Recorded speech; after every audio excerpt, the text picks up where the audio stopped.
My name is Leo, and for the past year, I have been a ghost in my own life. It all started when Anna left. She didn't just leave our apartment. She took the sunlight with her. The colors of my world just drained away. My friends tried. They said things like, "You need to get out, Leo," or just download one of those dating apps. But the thought of talking to someone new, of pretending to be interested, made me feel tired down to my bones. So I found a new routine. Work home, microwave dinner, stare at the wall. Repeat. It was safe. It didn't hurt. But then my laptop broke. A cup of coffee, a tragic accident, and suddenly my evenings had a giant, empty hole in them. My friend Mike slapped a library card on my table. "Here, books are free. The air conditioning is good. Just go be somewhere that isn't here." That's how I ended up at the Cedar Grove Public Library. It wasn't a grand place. It smelled like old paper and lemon floor cleaner. The only sounds were the quiet hum of the lights and the soft thump of a date stamp. I felt like an intruder in a temple of silence. I wandered the aisles, my fingers brushing against the spines of books I would never read. And that's when I saw her. She was in the history section. She had a pile of books so high in her arms that it was wobbling. She was trying to pull one more from the shelf, and I saw the whole tower begin to tip. It was like watching a slow-motion disaster. Without thinking, I stepped forward and caught the top 3 books as they fell. "Whoa, crisis averted," I said, trying to sound light. My voice sounded too loud in the quiet. She peeked around the side of her book tower, and I saw her face. She had these big, bright eyes, wide with surprise and a little embarrassment. She had a smudge of dust on her nose. "Oh my gosh, thank you," she whispered. "I always do this. My eyes are bigger than my ability to carry things." "It's a good selection," I said, looking at the titles. "The History of Salt?" "Really?" She laughed, a soft, sparkly sound that seemed to bounce off the quiet books. "It's more fascinating than you think. It caused wars." She shifted the books, trying to get a better grip. "I'm Maya, by the way. Now, do you need a rescue mission to a table? Or are you planning to build a fort?" She grinned. "A rescue mission would be heroic. Table 12 is my usual spot. It's by the window with a crack in the pane." I took half the stack from her, and we walked through the maze of shelves. I was acutely aware of the silence between us, but it wasn't the heavy, empty silence I was used to. This one felt full of possibility. Table 12 was indeed by a cracked window. The afternoon sun shone through it, making a wobbly line of light on the worn wooden surface. "So, you're a regular?" I asked, putting the books down. "Guilty," she said, organizing them into a neat pile. "It's my happy place. No one bothers you here. You could be anyone, go anywhere, just by opening a cover. It's the best escape there is." Escape. I knew that word. I lived that word. But she said it like it was a wonderful adventure, not a hiding place. "What are you escaping from?" The question was out of my mouth before I could stop it. Too personal. Too soon. But she didn't seem to mind. She looked out the cracked window, her smile softening. "Oh, rent. Loud neighbors. The fact that my kitchen is the size of shoebox. The usual. How about you?" I paused. I couldn't say my broken heart. Instead, I said a broken laptop and the 4 walls of my apartment. They were starting to judge me. She laughed again, and I decided right then I liked that sound. "Well, judge my walls versus the history of salt. I think you came to the right place." I spent that first afternoon at a table across the room, pretending to read a magazine. But mostly I watched Maya. She was a whirlwind of quiet activity. She'd read, scribble notes in a little journal, chew on the end of her pen, and stare out the window with a look of deep thought. She was the most alive person I'd seen in a year. The next day, I went back. And the day after that, it became my new routine. Work, library, maybe say a few words to Maya home. Our conversations were little islands in the quiet sea of the library. "You again," she'd say, looking up from a massive book about ocean currents. "Don't you have a home to go to?" "I told you the walls are mean. They say I don't decorate well. I'm reading about a ship that got stuck in the Sargasso Sea for months, she said, tapping the page. The sailors thought they were in a living, breathing prison of seaweed. That's how I feel about my laundry basket. I started to look forward to it. To her. I'd find silly books to show her. Look, a dictionary of cat words from the 1800s. Or I'd bring 2 coffees, remembering she took hers with milk and 1 sugar. One rainy Thursday, she was in the fiction section, looking lost. Everything okay? I asked. She sighed a long, dramatic sound. I'm in a book slump. Nothing sounds good. I need a story that feels like a hug. Or a good cry. I can't decide. I scanned the shelves, my eyes landing on a familiar, worn spine. It was a book Anna had loved. A story about a second chance. My throat felt tight. This one, I said, pulling it out. It's sad, but it's a good sad. The kind that makes you feel better after. She took it, her fingers brushing mine. A simple touch, but it sent a jolt through me. I hadn't been touched in so long. Thank you, Leo, she said softly. I trust you. Those 3 words meant more than they should have.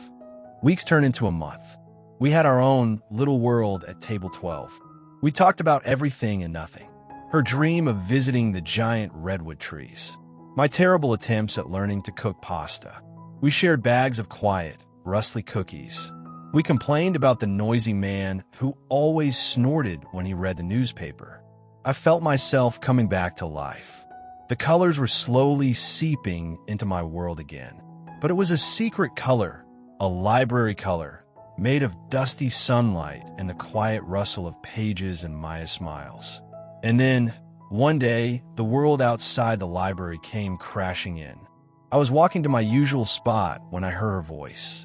It was hushed but sharp with an emotion I'd never heard from her before. Pain. You can't just call after 6 months, Mark, she was saying in her phone, tucked between the geography and travel shelves. She had her back to me. No, it doesn't work like that. You broke it. You don't get to just check if it's still broken. My heart stopped. Mark. A name. A history. A person who had hurt her. She was quiet, listening. Then she said, so quietly I almost couldn't hear, I loved you so much it felt like being homesick all the time. And then you made me homeless. A tear traced a path down her cheek. Don't call again. She hung up and stood there, her shoulders slumped. The strong, bright, laughing Maya looked small. She looked the way I had felt for a year. I didn't know what to do. Should I walk away? Should I pretend I hadn't heard? But then she turned and she saw me. Her eyes were glistening. The embarrassment on her face was worse than the sadness. She tried to wipe her eyes quickly, to paste on a smile. It was the bravest, most heartbreaking thing I'd ever seen. Leo, hi, I was just... She trailed off. Are you okay? I asked, knowing it was a stupid question. She shook her head, the fake smile crumbling. Not really. Table 12. I suggested gently. She nodded. Weeks turned into a month. We had our own little world at table 12. We talked about everything and nothing. Her dream of visiting the giant redwood trees. My terrible attempts at learning to cook pasta. We shared bags of quiet, rustly cookies. We complained about the noisy man who always snorted when he read the newspaper. I felt myself coming back to life. The colors were slowly seeping into my world again. But it was a secret color, a library color, made of dusty sunlight and the quiet rustle of pages and Maya smiles. And then, one day, the world outside the library came crashing in. I was walking to my usual spot when I heard her voice. It was hushed but sharp with an emotion I'd never heard from her before. Pain. You can't just call after 6 months, Mark, she was saying in her phone, tucked between the geography and travel shelves. She had her back to me. No, it doesn't work like that. You broke it. You don't get to just check if it's still broken. My heart stopped. Mark. A name. A history. A person who had hurt her. She was quiet, listening. Then she said, so quietly I almost couldn't hear, I loved you so much it felt like being homesick all the time. And then you made me homeless. A tear traced a path down her cheek. Don't call again. She hung up and stood there, Her shoulders slumped. The strong, bright, laughing Maya looked small. She looked the way I had felt for a year. I didn't know what to do. Should I walk away? Should I pretend I hadn't heard? But then she turned and she saw me. Her eyes were glistening. The embarrassment on her face was worse than the sadness. She tried to wipe her eyes quickly to paste on a smile. It was the bravest, most heartbreaking thing I'd ever seen. Leo, hi, I was just... She trailed off. Are you okay? I asked, knowing it was a stupid question. She shook her head, the fake smile crumbling. Not really. Table 12. I suggested gently. She nodded. We sat in our usual spots. The crack in the window seemed darker today. She didn't speak for a long time. She just traced the wood grain of the table with her finger. He was my Anna, I said finally. The name left my lips for the first time in this place. Maya looked up surprised. Someone who left. Someone who took the light with them. I explained. Her name was Anna. We were going to get married. Then we weren't. Maya's eyes searched mine. How long did it take for it to stop hurting every single minute? I let out a long breath. It still hurts, but now it hurts less minutes each day. And you find places where it doesn't hurt at all. I gestured around us, like here, with a book about salt or a crazy person talking about judging walls. A small, real smile touched her lips. You're not crazy. Thank you. My walls will be disappointed to hear that. She hugged her arms around herself. Mark, he was like a storm. Exciting, intense. And then he was gone, and I was just left in the wreckage. I came here to rebuild, book by book. I came here to hide, I admitted. You made it a place to live again. We sat in a silence that was full of understanding. We were two broken people sitting in the quiet, putting our pieces back together side by side. We didn't need to say much more that day. Just knowing the other person understood the landscape of heartbreak was enough. After that day, something shifted. The air between us was softer, warmer. We had shared our secret wounds. We had seen each other's scars. And instead of running away, we stayed. One afternoon, I brought a pack of playing cards.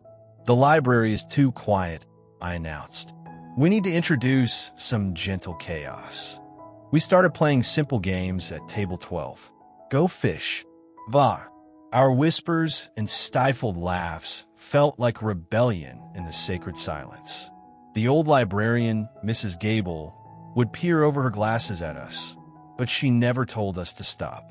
I think she saw the life we were breathing into each other.